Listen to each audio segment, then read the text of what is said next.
Good morning. I'm Tony, Elizabeth's husband, and just wanted to give you kind of an update in regards to her current situation. Some of y'all don't really know what happened. 2 weeks ago, on Friday night the 15th, around 11:30 at night, we were outside gazing up at the stars. We live out in Davie County, and there's no lights out there, so you can just, it's just a huge array of things moving in the sky. And so she was out there looking at this upwards at the sky, and for a little while I was watching Jasper, our dog, and taking care of his business. And so I said, honey, we need to go in. It was getting like close to midnight, and she likes to get up about 6 o'clock in the morning on Sundays. So I went ahead and turned and was walking towards the house, and she, all of a sudden, I was about 2 or 3 steps ahead of her, heard a thud. I turned around, and she had pancaked straight into the concrete. And so she was face down, and so I went immediately to her side and got her on her side. She was breathing very erratically because I'm sure it just knocked the air out of her chest, out of her lungs. And so I went and got her on her side. I said, honey, I need you to sit up. And so she moved to a sitting position.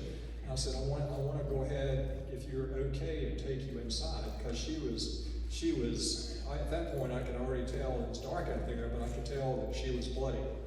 And I didn't know what we were dealing with. So I walked her inside, and she sat her on the couch, and she said, and she wanted to lay down. I said, no, you need to sit up. So I kept talking to her, and she said, what were we doing? I said, we were outside with Jasper. Well, what were we? And she said, what were we doing out there? I said, he was doing his business, and we were looking at the stars. And she said, she asked me that like 2 or 3 times, and I could tell that she was just not together. And so and then she said, well, I said, no, I've called 911 because I want them to come and get you, take you to the hospital. Because I thought about taking her myself, but she was kind of wobbly coming in, and I didn't want to stand the chance of both of us falling or her falling again. I just didn't know whether I could do that or not. And so they were there in about 5 or 6 minutes, and which was fantastic.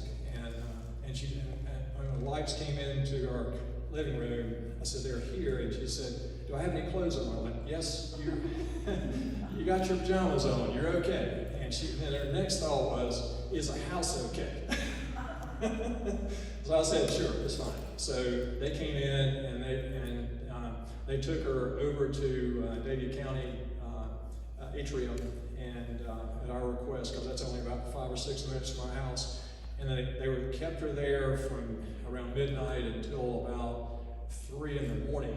And they said, we need to, unfortunately, move her to the hospital in Winston because she needs a trauma doctor. She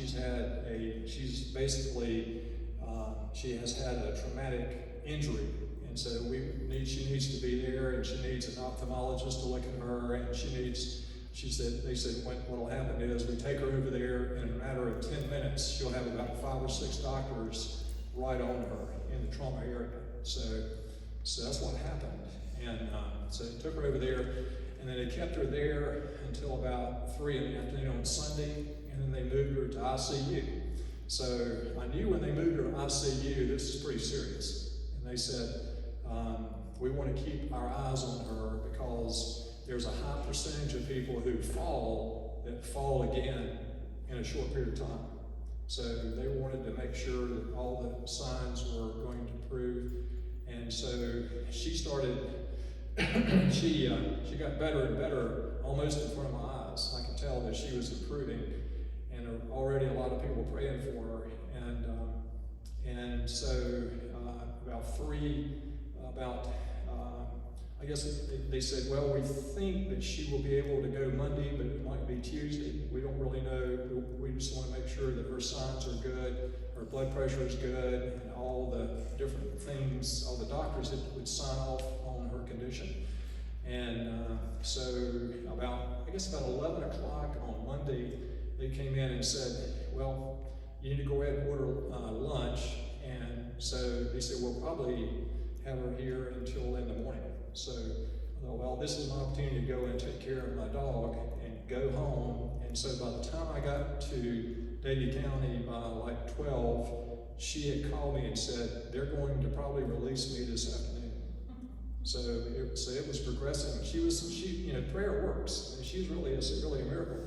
And when I got back, she said, her lunch wasn't there, and she said, I'm really just kind of getting bored, and I want to get up and move. So I talked to her care doctor and said, hey, can we get her up and let her walk some? So they said, sure. So he said, well, we're going to be really eyes on you. So I walked with her, and they had another nurse behind us walking with us. And because they said, they didn't want to take the chance of her falling. So she did extremely well.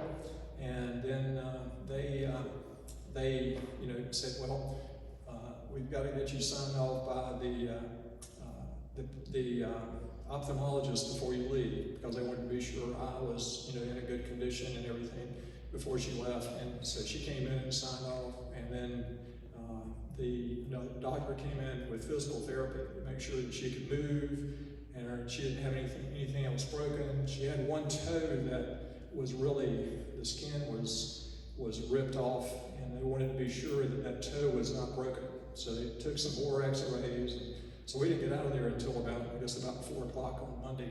And so, and she's getting better and better.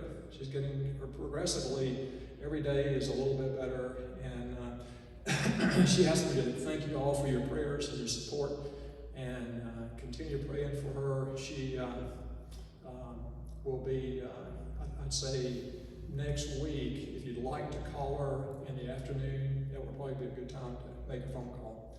And then maybe the following week, if you wanted to come and visit, that would be a good time. So, but we're just trying to kind of ramping up her contact with people and also her activities a little bit progressively every day. So, and she's getting stronger and stronger.